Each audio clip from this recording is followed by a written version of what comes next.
Des livres et des enfants, c'est en compagnie de Nathalie Zilberman. Bonjour Nathalie. Bonjour Léa Falbala, comment allez-vous? Ça va très bien et vous-même? Écoutez, ça va puisqu'aujourd'hui, je vais raconter une petite histoire dont la petite fille porte votre prénom. Oh, ça c'est, je suis émue là, Oui. Honorée presque. Et je crois que nous avons au bout du fil Yaël Hassan, bonjour. Ah, dans quelques petites minutes, elle sera avec nous. Yaël Hassan, c'est l'auteur d'un livre et d'une BD. Alors, c'est l'autrice d'un livre qui était sorti il y a quelques années en arrière, qui s'appelle Un grand-père tombé du ciel. Et cette année, les éditions, vous avez vu le livre ici, les éditions Djungel nous offrent vraiment un livre magnifique, c'est une bande dessinée de ce livre qui a le même titre, Un grand-père tombé du ciel, qui a été fait en relation avec la Fondation pour la mémoire de la Shoah et qui est sorti, c'est de Marc Lisano, et c'est une pépite. Je crois qu'on... Alors, elle est avec nous, Yaël. Yaël, bonjour. Yaël, bonjour. Comment allez-vous, Yaël? Très bien, et vous? Écoutez, ravi de vous avoir au téléphone avec nous. C'est un plaisir.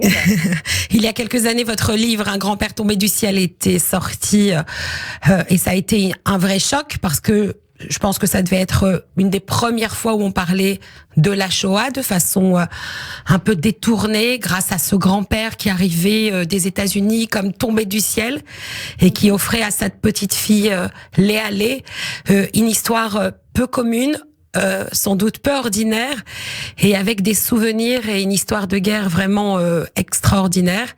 Et là, cette année, les éditions Djungel, grâce à Marc Lisano, c'est un nouveau cadeau qu'il vous fait, Yaël, parce que ce grand-père tombé du ciel en bande dessinée est tout à fait exceptionnel.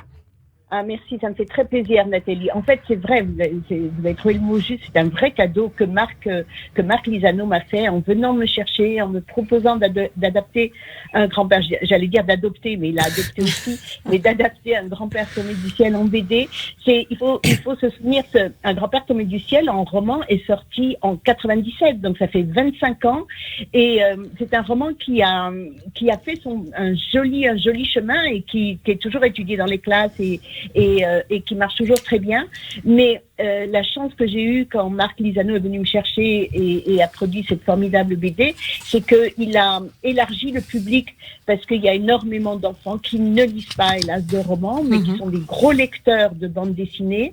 Et ça m'a permis de toucher un public que je n'aurais jamais touché avec mon roman. Yaël, est-ce que je peux me permettre de vous demander, donc le passage du roman à la BD, vous dites que ça élargit le public, mais est-ce que ça donne aussi une couleur différente à l'histoire? C'est une histoire qui est quand même très très émouvante et peut-être qu'elle est aussi difficile pour un enfant. Est-ce que la forme de la BD finalement n'édulcore pas un peu finalement et permet la transmission plus facilement qu'un roman? Alors oui, c'est vrai que la BD adoucit certainement le texte et grâce à l'image déjà. Oui. En plus, Marc Lisano a fait le choix d'adapter, parce que cette histoire, comme moi je l'ai écrite, c'était il y a 25 ans, donc il n'y avait pas de téléphone portable, il y avait tout cet univers que Marc a mis dans le livre et qui est génial parce qu'il parle beaucoup plus aux enfants.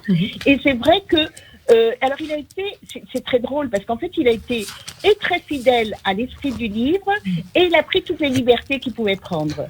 Et c'est ce cocktail-là de fidélité et de vent nouveau, de souffle nouveau qu'il a insufflé à cette histoire qui en fait qu'elle a autant de succès, je pense. Alors, page 36 de cette bande dessinée aux éditions Djungel, il y a Léa juste avant qui reçoit un appel en lui disant qu'il n'y a pas besoin qu'elle vienne à un anniversaire finalement parce que on veut pas de juifs chez elle, chez l'enfant qui doit l'accueillir. Et là, page 36, on est devant une page, vous voyez Léa, une page, vous voyez le grand-père, il y a une grande étoile de David qui est en plein milieu de cette page.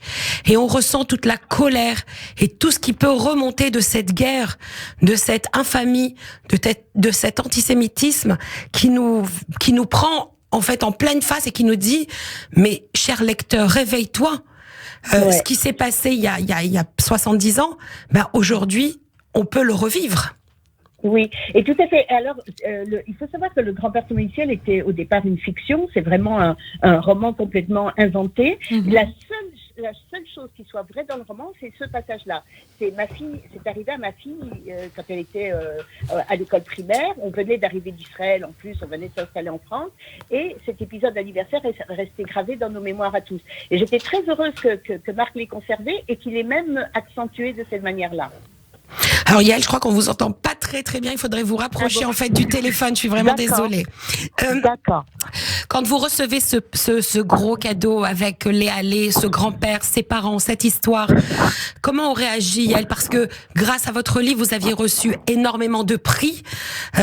C'est arrivé, cette écriture est arrivée après un grave accident. Vous avez eu beaucoup de prix. Ce livre continue de vivre. Il a encore beaucoup de succès. Comment Marc vous a présenté en fait ce projet et comment l'avez-vous vécu finalement? En fait, au départ, Marc, je l'avais découvert, je le connaissais en tant qu'illustrateur jeunesse, mais je le connaissais peu. Et puis, je l'ai découvert surtout quand il a sorti lui-même l'album qui s'appelle L'Enfant Caché, qui est un magnifique album. Je ne sais pas si vous connaissez Nathalie sur la Shoah. Oui. Et que j'avais adoré. Et puis, quand on s'est croisés à l'occasion d'un salon, et en fait, il m'avait dit qu'il adorerait adapter Momo Petit Prince des Bleuets. Voilà, il voulait adapter au départ en BD Momo Petit Prince des Bleuets, mais ça c'était compliqué pour avoir les droits, et donc il m'a dit mais bon, si ça marche pas pour Momo dans un premier temps, je pourrais commencer par le grand-père. Et moi j'étais d'abord très très émue parce que ça fait 25 ans que je publie des romans, mais jamais je n'étais approchée pour une adaptation en BD ou même une œuvre au cinéma ou à la télé. Et donc du coup, et comme je savais que Marc avait fait L'Enfant Caché et que j'avais adoré cet album, je me suis dit mais je vais lui faire toute confiance et je vais lui laisser toute liberté pour adapter ce roman, et il m'a fait un magnifique cadeau parce que c'est une vraie réussite. Yael, vous venez de dire je n'ai pas été approchée pour peut-être une télé, un film, etc. Est-ce que ce serait quelque chose qui vous plairait? Est-ce que vous aimeriez que ce soit représenté par des comédiens, votre histoire? Mais pas forcément, c'est parce qu'on est toujours déçus, mais c'est que comme on a lu un bouquin qu'on aime, on va voir le film, on est forcément déçus. Un peu, parce oui, que on souvent. s'est fabriqué des personnages dans la tête qui ne correspondent pas forcément. Mm-hmm. Mais je pense que c'est une mise en lumière pour un auteur, c'est une sorte de reconnaissance, de distinction. Alors déjà qu'en littérature jeunesse, on est très peu médiatisé. Et donc sauf sur Radio J, hein. Sur Radio J, on a toutes les semaines, on a une émission sur la littérature jeunesse. Sur les médias juifs, je dois dire que voilà, j'ai ma place et j'ai des rendez-vous presque quotidiens maintenant. Merci en tout cas. En tout cas, merci Yael de ce beau cadeau. En tout cas, continuez de lire Le Grand-Père tombé du ciel sous format de roman et ce cadeau de Marc Lizano, Un grand-père tombé du ciel, d'après votre roman Yael aux éditions Jungle Pépite. Je vous embrasse très fort. Quelque part, c'est une BD tombée du ciel. Hein, c'est aussi, une BD ça. Tombée du ciel, vous inquiétez pas. Je vous embrasse Yael, je vous dis à bientôt. À bientôt Yael. À bientôt à toutes les deux. Merci. Et pour vraiment compléter, en tout cas, ce livre-là, vous avez deux autres lectures, une autre bande dessinée. C'est l'histoire de Simone Lagrange qui a été une grande résistante. C'est une trilogie aux éditions Glénat. Alors le titre, c'est Obéir, c'est trahir, désobéir, c'est servir. Vous imaginez un petit peu le contexte. Voilà, c'est très fort, c'est très intéressant. Et puis Une vie avec Simone Veil, c'est remonter sur les traces du passé de Simone Veil, et je peux vous avouer que c'est excellent. C'est chez Scrinéo, Destinée. Et là, voilà. Une question pour vous, la spécialiste Nathalie. Ce type de livre, avec ce type de sujet, pour quel âge? Alors, sincèrement, la bande dessinée, on peut la voir dès 8 ans.